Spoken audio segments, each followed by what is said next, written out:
Perkenalkan, nama saya Barus Daniel Aginta dengan NPM 221454. Pada hari ini saya akan membawa teman-teman untuk menyelami salah satu pilar terpenting hak asasi manusia di dunia, yang itu International Covenant on Civil and Political Rights atau disingkat dengan ICCPR. Teman-teman, bayangin deh kalau dunia ini setelah Holocaust tanpa aturan, tanpa harapan, lalu lahir satu dokumen penyelamat yaitu ICCPR yang diadopsi oleh Majelis Umum pada 16 Desember 1966 dan berlaku hingga 1976 bersama dengan Deklarasi Universal HAM 1948 dan Kovenant Ekonomi Sosial dan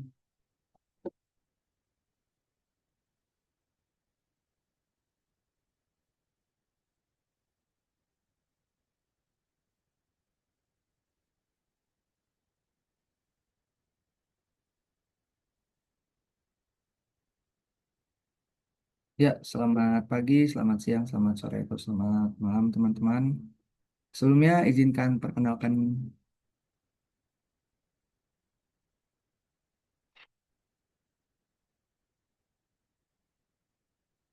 Ya, selamat pagi, selamat siang, selamat sore, dan selamat malam. Sebelumnya izinkan memperkenalkan diri. Nama saya Baris Daniel Aginta dengan nomor NPM 221454.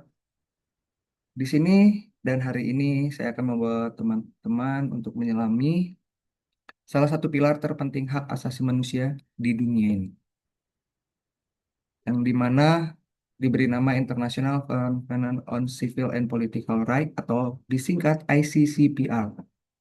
Bayangkan dunia setelah kejadian Holocaust tanpa aturan, tanpa penyelamat, dan tanpa harapan. Lalu lahirlah satu dokumen. Dokumen ini penyelamat. Kenapa? Karena ICCPR itu diadopsi oleh Majelis Umum PBB pada 16 Desember 1966 dan mulai berlaku pada 1976 bersama dengan Deklarasi Universal HAM tahun 1948 dan Konvenan Ekonomi, Sosial, dan Budaya atau disingkat ICISCR. ICCPR ini membentuk International Bill of Human Rights, fondasi hukum internasional untuk melindungi martabat manusia pasca Perang Dunia Kedua. Nah, yang di mana teman-teman ada 173 negara di dunia ini berjanji, termasuk Indonesia. Hingga Oktober 2025 ini, 173 negara telah meratifikasikan ICCPR, termasuk Indonesia sejak 28 Februari 2006 melalui Undang-Undang Nomor 12 Tahun 2005.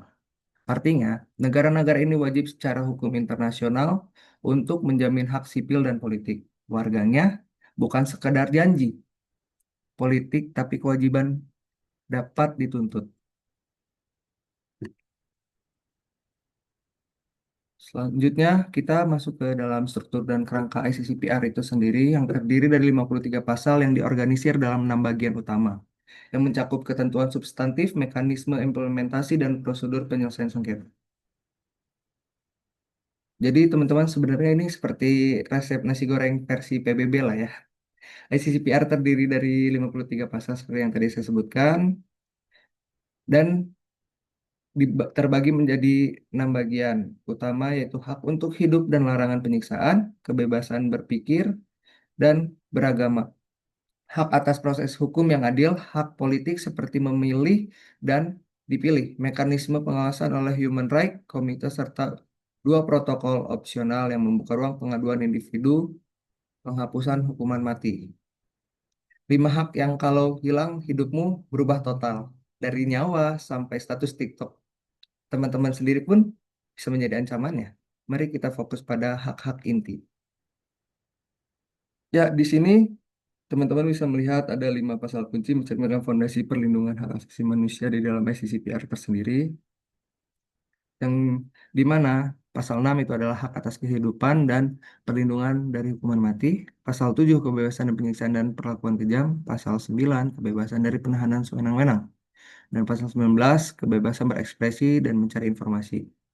Dan pasal 25, hak berpartisipasi dalam kehidupan politik.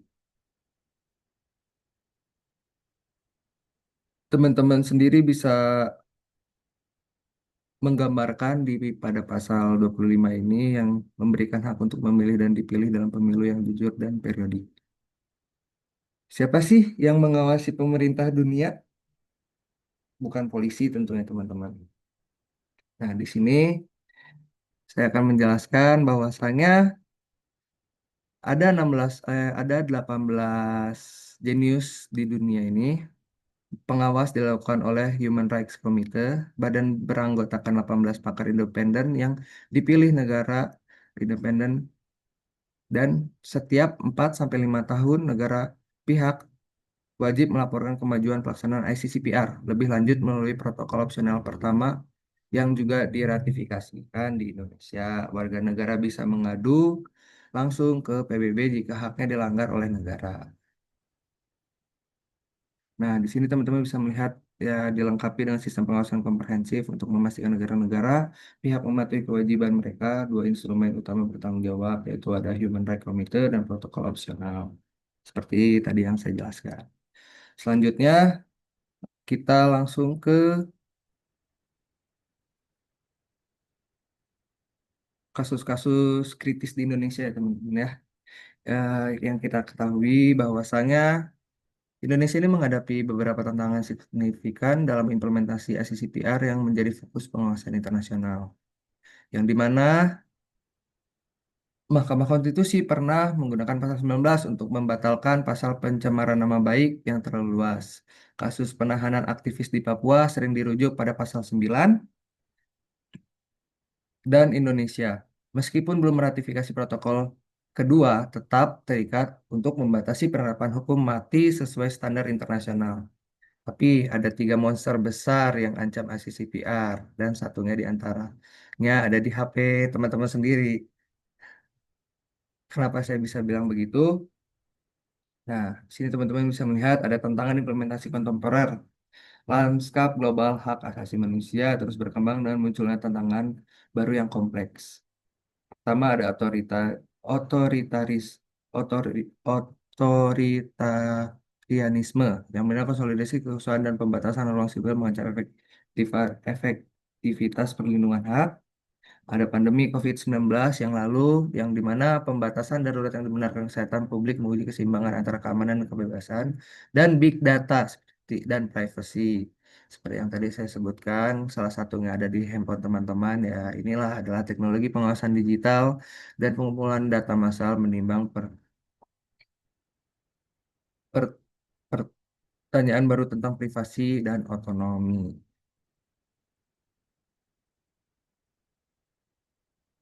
Jadi kalau secara signifikannya atau sebenarnya tuh ICCPR ini bukan dokumen tua, teman-teman. Dia adalah detak jantung dunia yang bebas seperti kata Roosevelt, hak asasi manusia dimulai di tempat kecil, dekat rumah. Nah, signifikansi dan dampak ICCPR itu apa sih? Ada komitmen global dan kerangka kerja hukum juga. Yang di mana komitmen global itu mewakili komitmen internasional yang paling luas untuk melindungi martabat manusia dengan 173 negara perjanjian dan menciptakan standar universal yang mengakui bahwa hak tertentu bersifat fundamental dan tidak dapat dikurangi. Selanjutnya ada di kerangka kerja hukum. Kerangka kerja hukum ini adalah instrumen yang menyediakan fondasi hukum bagi pengadilan nasional dan internasional untuk melindungi individu dari pelanggaran oleh negara. Protokol opsional memungkinkan akses ke keadilan untuk korban pelanggaran HAM. Nah, di selanjutnya juga teman-teman di sini saya ada rekomendasi untuk bisa teman-teman lihat yang dimana untuk memperkuat perlindungan hak-hak sipil dan politik Indonesia dan negara-negara lain dapat mengambil langkah strategis. Yang pertama adalah harmonisasi hukum nasional, yaitu menyelaraskan undang-undang domestik dengan standar ICCPR melalui reformasi legislatif yang komprehensif dan konsisten. Yang kedua adalah penguatan institusi HAM, meningkatkan kapasitas dan independensi Komisi HAM nasional dengan sumber daya dan wewenang yang memadai. Yang ketiga ada edukasi dan kesadaran, yaitu mempromosikan pemahaman publik tentang hak-hak sipil dan politik melalui program pendidikan sistematis di semua tingkat. Nah, yang keempat ini ada akuntabilitas transparansi, yang di mana teman-teman, ini tuh membangun mekanisme akuntabilitas yang kuat dan transparan untuk penyelidikan pelanggaran HAM dengan partisipasi sivil. Jadi teman-teman, pada intinya tuh ICCPR ini bukan dokumen tua. Dia adalah detak jantung dunia seperti yang saya singgung sebelumnya, yang bebas, dekat global. Mungkin teman-teman tahu ICCPR ini tuh adalah komitmen global yang mengikat, bukan hanya bagi pemerintah, tapi juga bagi kita semua untuk menjaga martabat manusia dalam kehidupan sipil dan politik. Jadi teman-teman, kalau teman-teman bisa lihat di sini adalah untuk masa depan ya, kesimpulan komitmen untuk masa depan, yaitu tetap relevan sebagai pilar utama perlindungan hak asasi manusia global. Implementasinya memerlukan komitmen berkelanjutan dari semua stakeholder untuk menjamin martabat manusia, keadilan, dan kesetaraan di era modern yang dinamis. Prinsip inti yaitu penghormatan atas martabat manusia dan memiliki komitmen yaitu perlindungan universal hak-hak fundamental.